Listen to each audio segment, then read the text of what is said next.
오늘 함께 살펴보실 말씀은 로마서 1장 16절에서 17절 말씀입니다.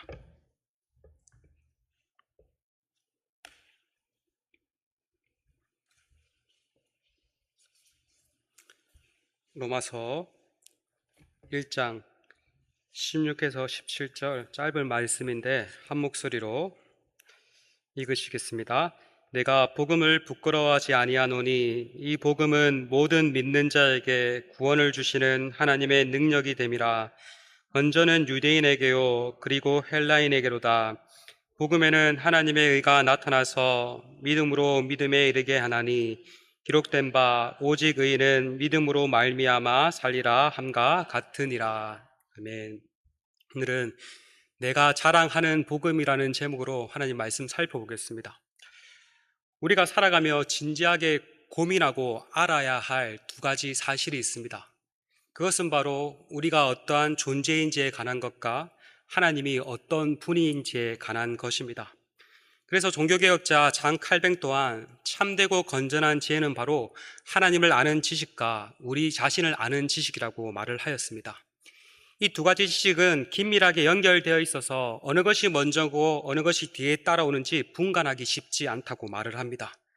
우리 자신을 알아야 비로소 하나님을 찾게 되고 반대로 하나님을 알아야 우리 자신을 알게 된다라고 말을 합니다. 세상의 철학과 종교들은 나름대로 이 두 가지 질문에 대해 진지하게 고민하고 답을 내렸습니다. 그러나 뭔가는 부족하고 온전하지 못합니다. 부분적으로 일리는 있지만 전체적으로 진리는 아닙니다. 그러나 하나님의 말씀인 성경은 인간에 대해, 하나님에 대해 참된 지식을 우리에게 알려줍니다. 그렇다면 성경에서 말하는 우리 인간은 어떠한 존재일까요? 성경은 하나님께서 인간을 만드셨다라고 말을 합니다. 하나님께서 창조주이시고 우리는 피조물이라고 말을 하죠. 우리는 우연에 의해서 어쩌다가 갑자기 생겨난 존재가 아닙니다. 전생에 어떠한 존재였는데 인간으로 환생한 것도 아닙니다. 성경은 창조주 하나님이 계신데 하나님이 하나님의 형상을 따라 남자와 여자를 창조하셨다라고 말을 합니다. 하나님께서는 사람을 만드시고 하나님과의 그 관계 안에서 복됨을 누리게 하셨습니다. 여러분, 행복은 다른 어디에 있지 않습니다. 하나님과의 관계 안에 있습니다. 하나님과의 그 관계만이 참된 행복을 누릴 수 있습니다. 우리의 참된 평안도 마찬가지입니다. 하나님께서 우리를 지으셨기에 하나님 안에서만 참된 평안을 누릴 수 있습니다. 이처럼 첫사람 아담과 하와는 하나님과의 이러한 관계 안에서 복됨을 누리며 살았습니다. 그런데 그러한 복됨이 지속되지 못했죠. 첫사람 아담과 하와는 선악과를 따먹지 말라는 그 하나님의 말씀에 불순종하였고 그로 인해서 하나님과의 관계가 깨어져 버렸습니다. 친밀한 교제의 대상이신 하나님이 이제는 두려움의 대상으로 바뀌었죠. 그래서 그들은 하나님을 피해 숨어버렸고 결국은 하나님의 동산 에덴 동산에서 쫓겨나게 됩니다. 하나님과의 그 친밀했던 관계가 이제 완전히 단절되어 버린 것입니다. 생명이신 하나님으로부터 단절되었으니 그들은 이미 영적인 죽음을 경험하게 된 것입니다. 그 뒤에 이제 영적인 죽음뿐만 아니라 또 육신적인 죽음도 임하게 되죠. 이처럼 하나님을 떠난 인간은 더 이상 하나님을 찾지도 하나님을 추구하지도 않습니다. 도리어 하나님을 미워하고 하나님을 싫어하고 거부합니다. 오히려 하나님이 아닌 피조물을 하나님이라 섬기며 예배합니다. 바울은 이러한 인간의 상태에 관해서 이렇게 말을 합니다. 로마서 1장 22절에서 23절입니다. 스스로 지혜 있다나 어리석게 되어 썩어지지 아니하는 하나님의 영광을 썩어질 사람과 새와 짐승과 기어다니는 동물의 모양으로 우상으로 바꾸었느니라. 여러분, 얼마나 어리석습니까? 같은 피조물인 사람을 섬기고 또 다스려야 할 피조물을 섬기고 있습니다. 하나님께서 사람을 하나님의 형상으로 만드시고 모든 피조물을 다스리라고 하셨는데 오히려 다스려야 할 피조물을 섬기고 있습니다. 오늘날도 인간은 눈에 보이는 우상을 만들어 섬기거나 또한 눈에 보이지 않는 우상을 만들어 열심히 섬깁니다. 오늘날 우리 현대인들은 하나님보다 돈을, 하나님보다 명예를, 하나님보다 권력을 더 사랑합니다. 그래서 팀 켈러 목사님은 오늘날 우리 사람들은, 많은 사람들은 제우스 신전에 나아가서 제우스를 향해서 제사를 드리지 않지만 경기장, 스타디움이라는 그 경기장에서 축구 경기와 같은 그 경기를 보면서 예배하고 있다. 오늘날 현대인들은 비너스상을 섬기지 않지만 자신의 몸을 열심히 가꿈으로써 섬기고 있다라고 표현을 하고 있습니다. 뿐만 아니라 장 칼뱅은 이러한 인간의 상태를 가리켜 우상을 만드는 공장과 같다라고 표현을 했습니다. 이뿐 아닙니다. 하나님을 떠난 인간은 다른 사람을 향해 불의를 행합니다. 서로가 서로를 지배하려고 하고 갈등과 분쟁이 일어납니다. 오늘날에도 세계 곳곳에서 진행되고 있는 분쟁과 전쟁을 보십시오. 인간의 역사 가운데 이러한 분쟁과 전쟁이 없는 정말 평안의 날이 없었습니다. 그런데 여기서 끝이 아닙니다. 사람들은 정욕과 욕망에 이끌려 살아갑니다. 하나님께서 정하신 순리대로 남자와 여자 쓰기를 버리고 동성끼리, 여자는 여자를, 남자는 남자를, 서로를 향해서 음욕이 부릴 듯 일어나 부끄러운 일을 행한다고 말을 합니다. 로마서 1장 26에서 27절입니다. 이 때문에 하나님께서 그들을 부끄러운 욕심에 내버려 두셨으니 곧 그들의 여자들도 순리대로 쓸 것을 바꾸어 영리로 쓰며 그와 같이 남자들도 순리대로 여자 쓰기를 버리고 서로를 향하여 음욕이 부릴 듯 하며 남자가 남자와 더불어 부끄러운 일을 행하며. 여러분, 동성애는요 갑자기 오늘날에 생겨난 이슈가 아닙니다. 동성애는 인간이 타락한 이후부터 늘 있어 왔습니다. 그것이 이전에는 그냥 잘 알려지지 않았을 뿐이지 이제는 다양한 매체를 통해서 이제 드러난 것이죠. 창세기에 나타난 소돔과 고모라 사람들의 모습을 보십시오. 뿐만 아니라 1세기 당시 로마의 귀족들과 황제들의 모습을 보십시오. 오늘날 전 세계적으로 일어나고 있는 일들을 보십시오. 이전에 한 외국 브랜드 자동차 TV CF를 본 적이 있습니다. 한 가정이 자동차를 타고 가고 있었습니다. 그 장면에서 뒷좌석에는 아이들이 앉아 있고 앞좌석에는 남자 둘이 타고 있었습니다. 이 두 사람 중 한 명은 누구일까요? 삼촌일까요? 네, 동성애를 은근히 이렇게 표방하는 광고죠. 또 전 세계적으로 유명한 모 가구 회사의 홍보지에 남자 둘이가 침대에 일어나 손을 잡고 웃고 있는 장면이 있었습니다. 심지어 아이들이 보는 동화에도 한 가정의 모습이 나오는데 여자 둘이가 있고 자녀들이 있습니다. 이 여자는 누구일까요? 옆집에 놀러온 아줌마일까요? 네, 동성애를 표방하고 있는 거죠.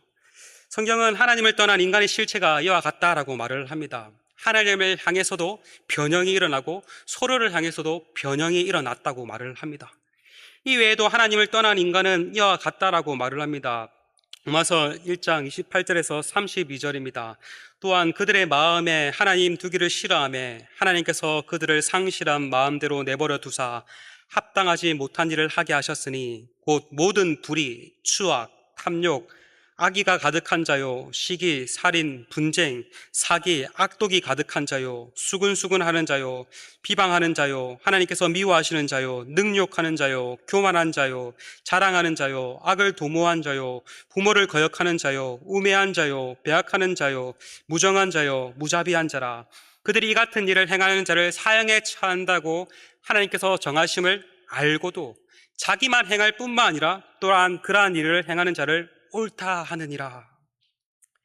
이것이 바로 성경이 말하는 모든 인간의 실태입니다. 이것이 우리 모두의 자상이죠. 완전히 죄로 가득 차 썩고 부패한 존재가 바로 인간인 것입니다. 그래서 성경은 의인은 없나니 하나도 없다라고 말을 합니다. 어느 누구도 하나님 보시기에 의롭다라고 여겨질 존재가 하나도 없다라고 말을 합니다. 그 하나님의 율법의 기준에 의롭다 인정받을 사람 아무도 없는 것입니다. 그런데 문제는 많은 사람들은 이러한 자신의 형편을 잘 알지 못한다는 사실입니다. 사람들은 이러한 자신의 상태에 대해 깊이 직면하려 하지 않습니다. 자신에 대해 진지하게 고민하지 않고 여러 가지 분주한 활동들로 애써 회피해 버립니다. 하나같이 자신의 잘남과 자신의 능력, 업적들을 드러내기 바쁩니다. 그렇게 자신이 좀 괜찮은 사람, 쓸만한 사람이라며 착각하며 살아갑니다. 남들이 보기에는 괜찮은 사람, 그럴듯한 사람으로 보일 수 있습니다. 그러나 모든 기준이신 하나님 보시기에 모두가 다 불의한 죄인입니다. 그렇다면 이러한 죄인에게 미칠 결과는 무엇일까요? 그것은 바로 하나님의 진노와 저주입니다. 성경은 죄의 싹슨, 죄의 결과는 사망이다라고 말을 합니다. 죄를 미워하시는 하나님은 죄에 대해서 반드시 심판하신다라고 말을 합니다. 죄인인 인간은 어느 누구도 하나님의 이 진노와 저주를 피할 수 없습니다. 모든 인간은 하나님의 진노와 저주 아래서 이 땅에서 비참하게 살다가 죽습니다. 근데 죽으면 끝이 아닙니다. 죽음 이후 영원한 심판이 기다리고 있습니다. 그래서 히브리서 기자는 이렇게 말을 합니다. 한 번 죽는 것은 사람에게 정해진 것이요 그 후에는 심판이 있으리니. 영원한 죽음, 완전한 죽음이 있다고 말을 하고 있는 것이죠. 처럼 우리 모두는 죄로 인해서 하나님의 심판을 받을 수밖에 없는 존재입니다. 그 어느 누구도 스스로의 힘으로 이 하나님의 심판으로부터 구원을 얻을 수 없습니다. 선을 많이 행하고 수행과 고행을 한다고 해서 구원을 얻는 것이 아닙니다. 죄인인 인간은 스스로 어떠한 노력으로 구원에 이를 수 없습니다. 여러분, 한번 시도해 보십시오. 이 하나님의 율법의 기준에 이를 수 있도록, 내가 이 하나님의 율법의 기준에 만족할 수 있도록 애쓰고 노력해 보십시오. 애쓰고 노력할수록 절망하고 좌절할 수밖에 없을 것입니다. 하나님을 사랑하라고 하셨죠. 하나님을 사랑하는데 그냥 사랑하는 것이 아니라 하나님을 온전히 내 마음과 목숨과 뜻을 다해서 100% 온전히 하나님만 사랑하라고 율법은 말을 하고 있습니다. 근데 어떻습니까? 하나님을 이렇게 온전히 100% 하나님만 사랑할 수 있습니까? 없습니다. 이웃을 사랑하라고 하셨습니다. 이웃을 어떻게 사랑하라고 하셨죠? 적당히 조금만 내가 할 수 있는 만큼만입니까? 아니죠. 내 몸을 그토록 사랑하듯이 내 자신과 같이 사랑하라고 하셨습니다. 적당하게는 사랑할 수 있는데 온전히 이웃을 사랑할 수 없습니다. 그것을 통해서도 내가 죄인이라는 것을 알 수 있죠. 이처럼 우리는 하나님을 사랑하고 이웃을 온전히 사랑해야 하는데 그 하나님의 기준에 맞도록 노력하면 할수록 내가 그럴 수 없다는 것을 철저하게 깨닫게 될 것입니다. 얼마나 비참한 인생입니까? 여러분은 이러한 자신의 처지가 이러한 처지에 놓여 있는 비참한 존재라는 것을 인정하십니까? 아니면 이러한 말을 들었을 때 거부감이 은근히 드십니까? 모든 인간은 하나님의 진노와 저주 아래 놓여 있습니다. 어느 누구도 스스로의 힘으로 하나님의 진노와 저주를 피할 수 없습니다. 성경은 끊임없이 우리에게 이 사실을 말해주고 있습니다. 나쁜 소식, 배드 뉴스죠. 그러나 성경은 동시에 기쁜 소식, 굿뉴스를 우리에게 전합니다.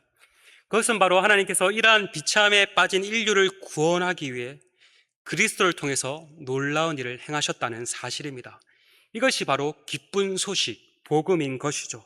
로마서는 이 복음에 대해서 잘 말해주고 있습니다. 특별히 오늘 본문인 로마서 1장 16에서 17절은 본문이 선명하게 드러나 있습니다. 로마서 전체에서도 이 복음이 잘 드러나는데 그 중에서도 오늘 본문인 1장 16에서 17절은 정말 그 복음이 더 선명하게 나타나 있습니다. 우리 다 같이 한번 읽어볼까요? 자, 한 번 더 생각하면서 읽어보겠습니다. 자, 시작. 내가 복음을 부끄러워하지 아니하노니 이 복음은 모든 믿는 자에게 구원을 주시는 하나님의 능력이 됨이라. 먼저는 유대인에게요 그리고 헬라인에게로다. 복음에는 하나님의 의가 나타서 믿음으로 믿음에 이르게 하나니 기록된 바 오직 의인은 믿음으로 말미암아 살리라. 여기서 바울은 내가 복음을 부끄러워하지 않는다라고 말을 합니다.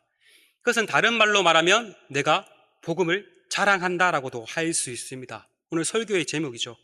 그렇다면 바울이 그토록 자랑하고자 했던 복음이란 무엇인가? 바울은 복음을 말하며 복음은 하나님의 능력이다라고 말을 합니다. 하나님의 능력인데 어떠한 하나님의 능력이라고 말을 합니까? 모든 믿는 자, 모든 예수 그리스도를 믿는 자에게 구원을 주시는 하나님의 능력이 된다라고 말을 합니다. 인간은 스스로 구원을 얻을 수 없습니다. 절망이죠. 그러나 기쁜 소식이 있습니다.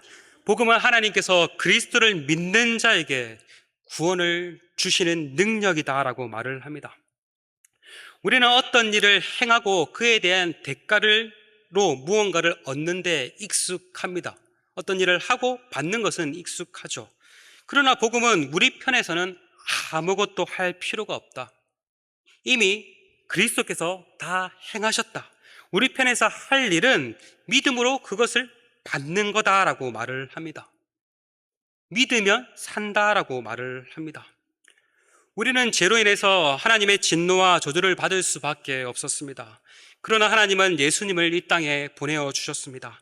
예수님께서 인간의 몸을 입고 이 땅에 오셔서 우리가 받아야 할 그 하나님의 심판과 저주를 남김없이 아낌없이 다 받으셨습니다.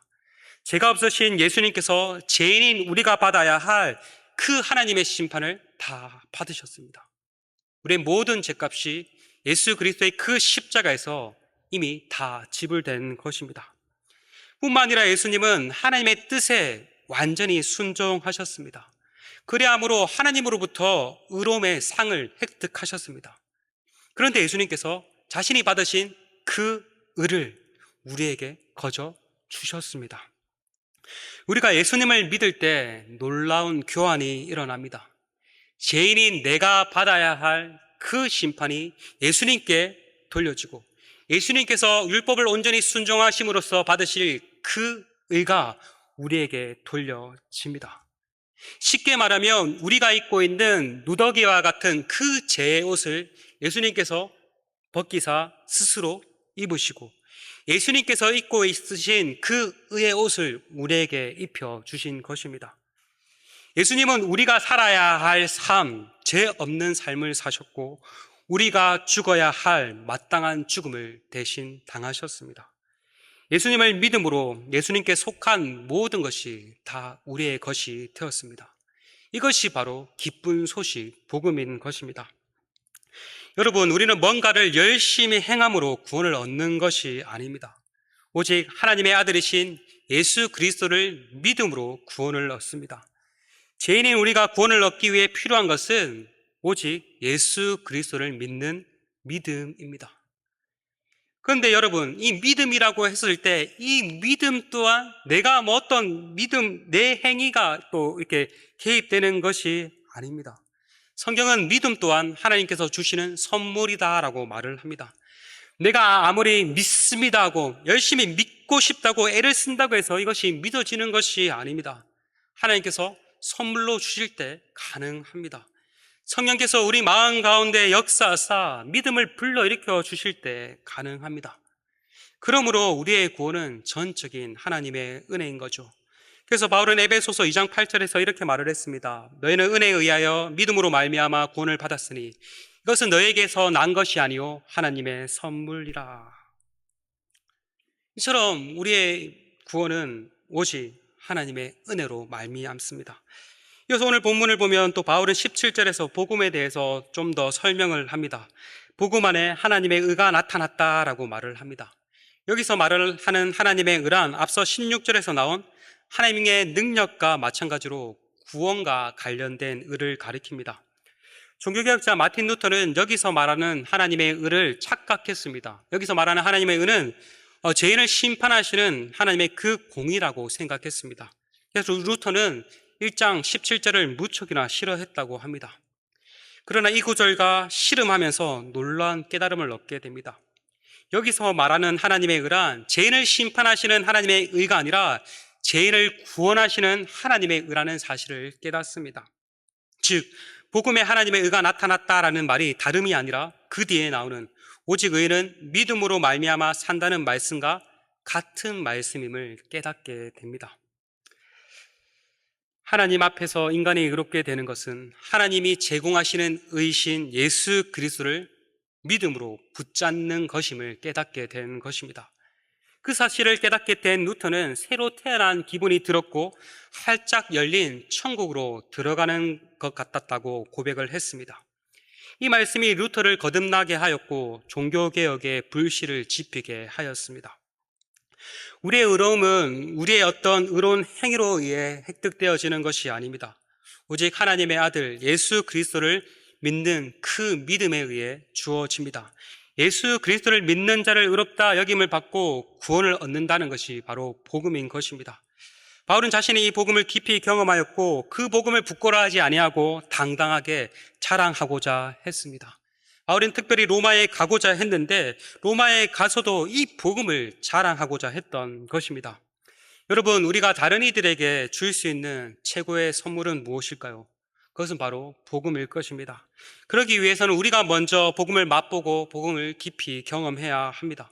복음은 한 번 복음을 들었다고 해서 그걸로 끝이 나는 것이 아닙니다. 우리는 계속해서 복음을 듣고 복음 앞에서 반응을 해야 합니다. 바울이 이 로마 교회에 보낸 편지가 바로 로마서인데 복음이 한 번 듣고 그것으로 끝이 난다면 굳이 바울은 복음을 말하는 로마서를 로마 교회에 보낼 필요가 없었을 것입니다. 바울은 로마 교회에 또다시 이 복음을 전함으로써 로마 교회가 다시금 하여금 복음으로 충만케 되기를 원했습니다. 마찬가지로 우리 또한 계속해서 복음을 듣고 복음 앞에 계속해서 충만한 삶을 살아야 합니다. 그럴 때 우리도 복음을 자랑할 수 있습니다.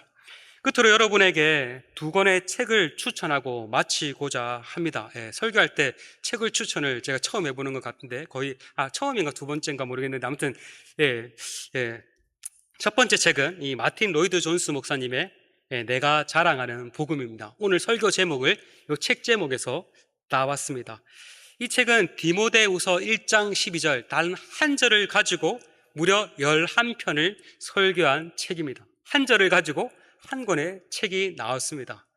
저는 개인적으로 20대와 30대 때 이 책을 읽으면서 복음이 얼마나 다양하고 풍성하구나라는 것을 깊이 깨닫게 되었습니다. 그래서 이전에도 한 번 읽고 많은 은혜를 받았고 한 번씩 또 읽고 또 그 복음의 충만한 은혜를 누리고 있습니다. 그리고 또 한 권 추천해 드릴 책은 이제 최근에 그래도 몇 년 전에 나온 책인데 복음 특강이라는 J.D. 그리어 목사님께서 쓰신 책입니다. 이 책은 로마서를 바탕으로 복음에 대한 10가지 질문을 던지고 또 답하는 현대인이 읽기 편하게 기록된 책입니다. 제가 훈련을 할 때 한 번씩 이 책을 읽어봐라고 추천을 해드리고 또 읽으신 분이 있는데 또 여러분도 기회가 되시면 한번 읽어보시면 좋을 것 같습니다.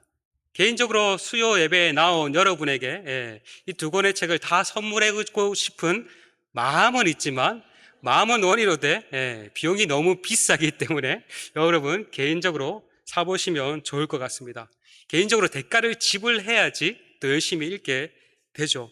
그래서 우리가 특별히 복음을 전하는 이 사랑 나눔 축제를 앞두고 정말 우리가 복음을 전하기에 앞서서 먼저 우리가 정말 복음이란 어떤 것인지 그 복음으로 우리 자신을 더 충만케 되었으면 좋겠습니다. 그래서 정말 그 복음이 우리 가운데 풍성히 흘러 넘쳐서 정말 아직도 복음을 알지 못하고 참 소망 없이 살아가는 사람들에게 사랑 나눔 축제의 자리, 복음이 들려지는 자리로 초청하는 은혜가 있었으면 좋겠습니다. 뿐만 아니라 또 그 사랑 나눔 축제를 통해서도 우리가 다시 복음으로 회복되는 은혜가 있었으면 좋겠습니다. 내가 복음을 부끄러워하지 아니하노니 이 복음은 모든 믿는 자에게 구원을 주시는 하나님의 능력이다. 바라기는 이 하나님의 능력 앞에 우리가 또 반응하며 복음 가운데 또 복음에 합당하게 살아가시는 우리 모두가 되시길 간절히 소망합니다.